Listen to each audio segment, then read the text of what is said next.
Hola oyentes de Radio Sefarad y bienvenidos a una nueva edición de Revista de Medio Oriente, donde saludamos como cada semana a Masa Gabriel. ¿Qué tal? Muy bien, ¿cómo estás, Alejandro? ¿Qué tal todo por ahí? Todo muy bien, aquí estamos en Radio Sefarad volviendo a este programa dedicado al análisis de los medios de comunicación, y en el día de hoy vamos a poner el foco en la noticia que se ha comentado bastante este fin de semana, a lo largo del fin de semana y estos últimos días, en torno al cierre el domingo pasado de la iglesia del Santo Sepulcro en Jerusalén. Este templo que bueno, por unas cuestiones de las que nos vas a hablar tú más en profundidad, la Iglesia Católica ha decidido cerrarlo a los peregrinos. Sí, han decidido cerrarlo a los peregrinos en protesta por un cambio en la cuestión impositiva de la ciudad. El alcalde Nir Barkat ha decidido que tienen que pagar las iglesias, ojo, no por los lugares de culto, o sea, no se trata de pagar impuestos por los lugares de culto, sino por los terrenos que han sido ya vendidos y de los que se saca beneficios comerciales. O sea, todas las iglesias, al igual que las mezquitas y las sinagogas, están exentas de los impuestos municipales. Así lo ha explicado el alcalde y así se han casi hecho eco algunos medios. Hay que decir que a mí lo primero que me ha sorprendido es de repente hemos tenido toda una serie de artículos respecto a una cuestión de política impositiva de una ciudad. Todo lo que hace Israel se pone en tela de juicio. La información, yo creo que dentro de todo no ha sido tan terrible como podía haber sido. Obviamente tenemos algunos problemas, pero luego han ido corrigiéndose. Por ejemplo, puedo decir que el primer titular del diario El País fue bastante malo. Titularon: las iglesias cristianas cierran indefinidamente la Basílica del Santo Sepulcro en protesta por la política de Israel en Jerusalén. Esto tiene varios problemas. Uno, no es por la política de Israel, en primer lugar, no es por la política de Israel en Jerusalén, porque eso da a entender, un lector que lee eso le da la impresión de que están protestando por cuestiones relativas al conflicto palestino-israelí, y nada que ver, es una cuestión de impuestos. Después dijeron que era en protesta por las expropiaciones, pero no se ha expropiado nada, insistimos en que es algo que ya se ha vendido.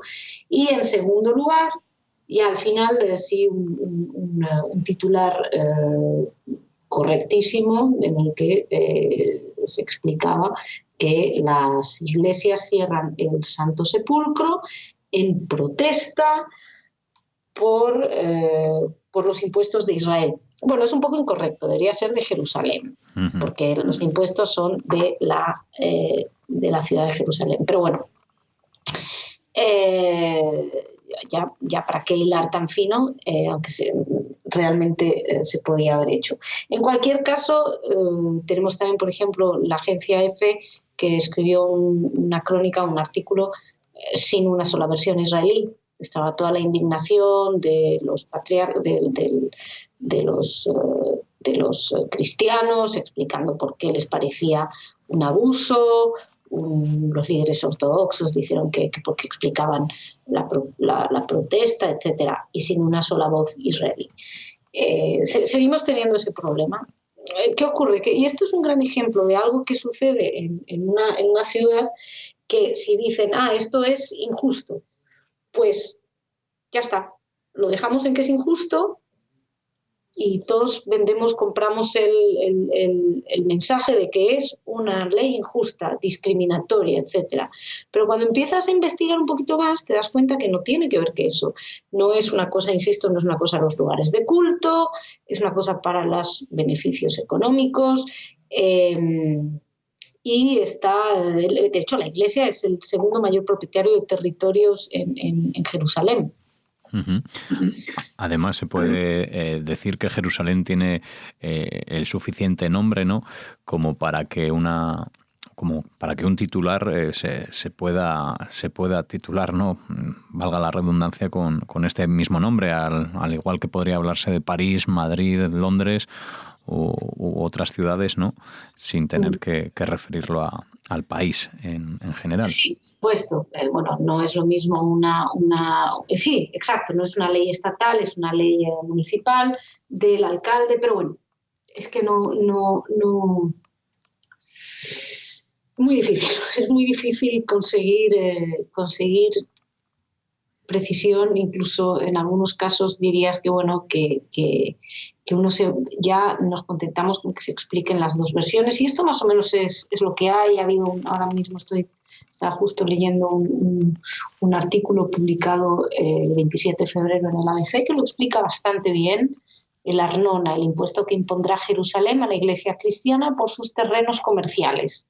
Es un titular correctísimo y explican precisamente las declaraciones de Nir Barkat, están ahí, explican lo que recauda el municipio.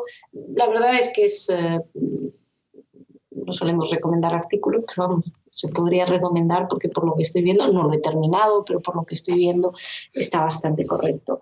El tema es que, bueno, es poner la lupa en leyes internas israelíes y en general, en cuanto puedes poner Israel y discriminación junto, pues eso vende muchísimo. Aunque luego ya cuando uno empieza a investigar no es tan discriminación y en este caso tampoco es tan Israel.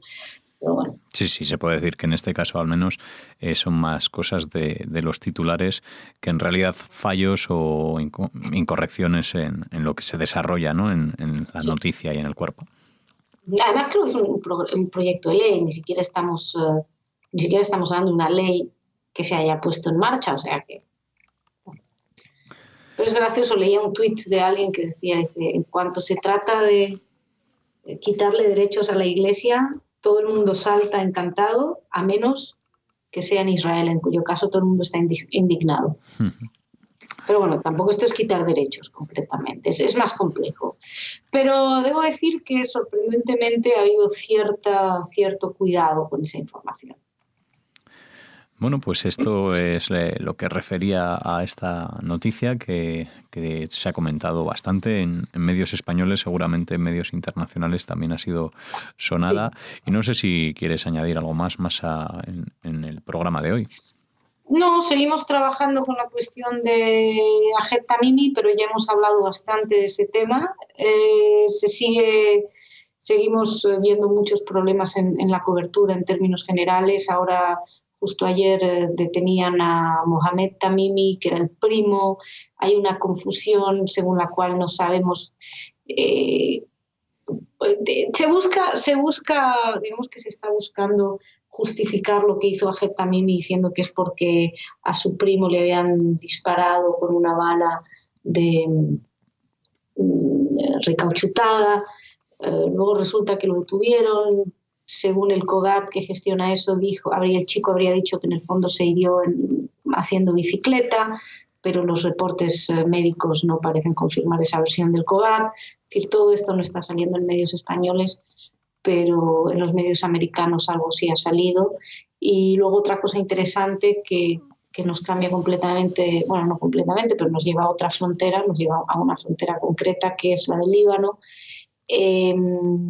Resulta que un medio francés, Le Journal du Dimanche, publicó que miembros de la Fuerza Provisional de la ONU, lo que conocemos como UNIFIL, las fuerzas internacionales que están ahí en la frontera, acusan a Hezbollah y al ejército libanés de obstaculizar su trabajo. Es una noticia que sacó el Journal du Dimanche, de la que se hizo eco el Jerusalem Post, y es llamativo porque recordemos que además España tiene miembros en la UNIFIL, y parece ser que uno de los comandantes declaró que cuando detectan actividades militares en la zona, cerca de la línea azul específicamente, que es la frontera con Israel, el ejército libanés les impide enviar observadores y que todo el mundo sabe que Hezbollah está usando la zona para la próxima guerra. También dice que las fuerzas indonesias de mantenimiento están constantemente informando de movimientos israelíes a varios actores libaneses porque están formando parte de Hezbollah. Con lo cual, nada de esto lo escuchamos y es algo muy serio. De hecho, recordemos que un sargento murió precisamente en español, murió ahí el sargento, no recuerdo exactamente el grado, perdón, a lo mejor aquí me estoy equivocando, estoy hablando de memoria, que murió ahí por disparos del ejército israelí que respondía a un ataque de Hezbollah. Pero bueno, si no se cuenta, pues no sabemos lo que está pasando y cuando venga la próxima guerra, pues no se sabrá. Pero hay medios que sí lo están sacando ante el silencio cómplice de los más media en español. Muy bien, Masa, pues muchas gracias por traernos aquí a Radio Sefarad este análisis que desde Cámara y Revista de Medio Oriente realizáis. Y bueno, volveremos a hablar una semana más aquí en Radio Sefarad sobre medios de comunicación contigo. Masa Gabriel, muchas gracias y hasta la próxima. Hasta la próxima.